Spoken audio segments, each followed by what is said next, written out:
A happy wedding anniversary to darling dearest and me.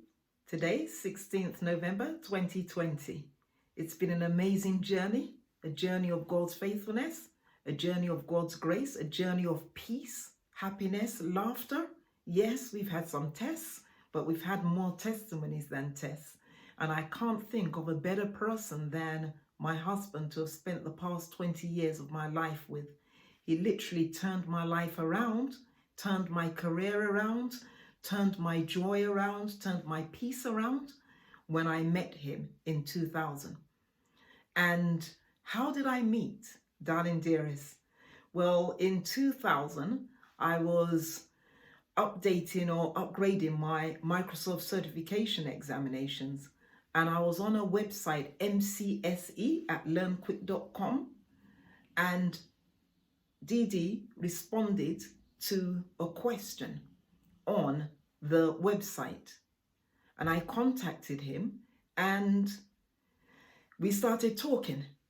I eventually decided that I was going to try and hook him up with a cousin of mine who was equally gentle-natured to him, and his response to me at the time was only God could choose his wife for him. When he ultimately said, "You are God's choice for me," I initially thought absolutely no way, simply because I didn't feel that I was good enough for him. And we eventually agreed, yes, that we were going to get married. And so we decided to ask ourselves that question: what are your weaknesses? We discussed our weaknesses, and then we decided to reach a pact as to how we would ensure that our weaknesses never threatened the survival of our marriage. So we agreed that, and I proposed this, that if we each had a proposal or suggestion and we couldn't agree on which way to go, that we would first go for my husband's choice or solution first. And if that didn't work out, then we would now go for my proposal. And that's how we've always done it since that agreement. We also agreed that we would never, ever insult ourselves or call ourselves names. And again, that's how we've always maintained our relationship. Since 2000, we've never exchanged insulting or abusive words between ourselves. Once we'd agreed on this, I then went home to meet my husband's family, and my husband also came here to request for my hand in marriage from my parents. The day that he first wanted to come into the country, remember the saying, first impressions count. My husband arrived at the airport. I took a cab to meet him, to bring us both back home. And I remember waiting at Gatwick for 2 hours. And my husband eventually rang and said, "Where are you?" I said, "I've been waiting for 2 hours for you. Where are you?" And he said, "Actually, I'm at Heathrow." I said, "You said Gatwick." He said, "No, I meant Heathrow." So I called a cab, went to Heathrow. We both went home. A few weeks later, I used to have this full-length red coat, and I'm 5'10". I had a full-length red coat, bright red, with a black fur collar on it. My husband was cold one day. I was out, so he decided to wear that coat to the shops. We knew nothing about it in the home until a shopkeeper asked the children one day, "Wasn't that your dad that we saw with a red and black coat?" That's my husband for you. He just doesn't mind doing anything to obtain comfort, even if it means wearing a bright, long red coat down the road. How have we maintained peace in our home? Well, through laughter, and prayer. My husband, for everyone who knows him, is an intercessor. He prays without ceasing. He prays over Skype. He prays face to face with people. He prays and prays and prays.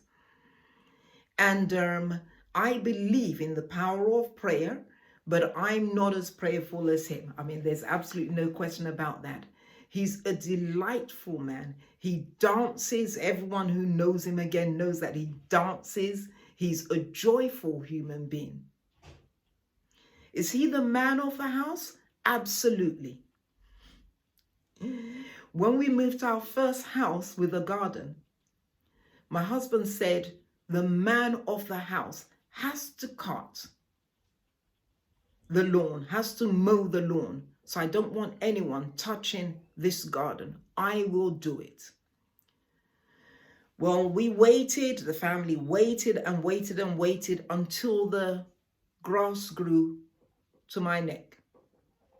It became a forest. Then, of course, I had to go and hire a gardener. And continue to hire a gardener until we moved to where we live now. When we moved here, he said, okay, we want to start anew. I need us to go and buy a lawnmower, which we did. We bought a lawnmower, and the store at B&Q, they were laughing hysterically because we said that they should put the lawnmower together for us. And so they put it together for us. We brought it in the boot back home. And then I left the lawnmower and I went out to see an aunt about 15 minutes away from us. I spent about half an hour there. By the time I returned home, I met my husband at the front door, man of the house, and he was screaming that I was trying to murder him because he'd taken the lawnmower into the garden and he'd immediately just driven the mower over the cable and cut the cable into two. That was the end of the lawnmower, and that was the end of my husband's attempts to mow the lawn. What does he love? Well, he loves God. Didi loves God. He loves his family, but he also loves his car.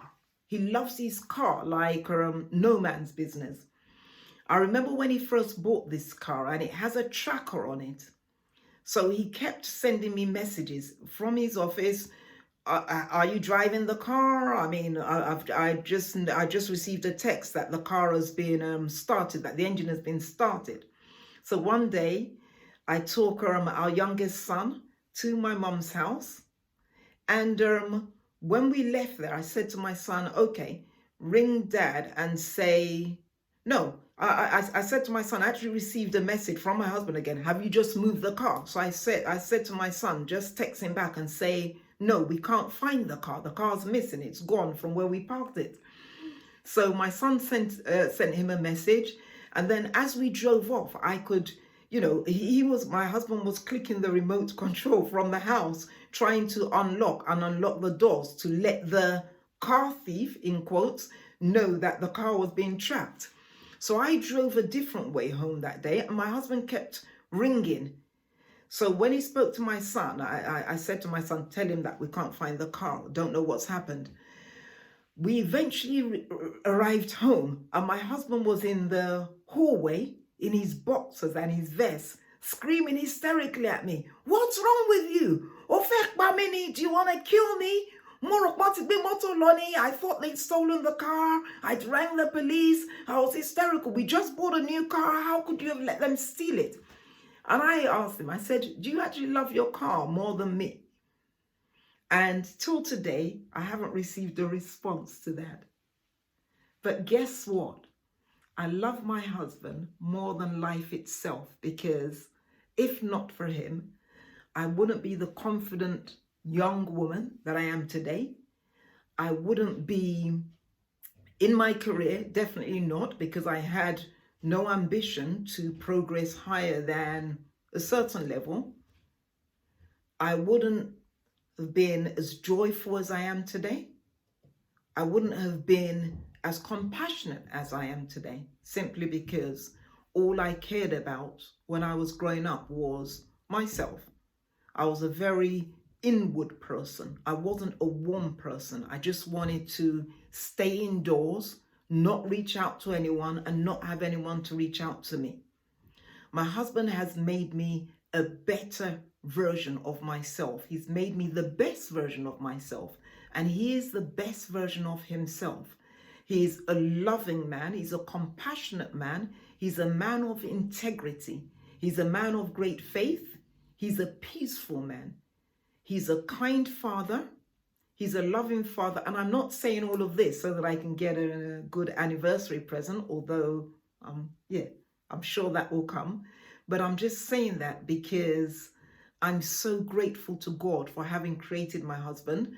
I'm grateful to my father-in-law and my deceased mother-in-law for having raised my husband to be the man that he is today, for having raised a gentleman, a real gentleman who's compassionate about humans and he's passionate about God.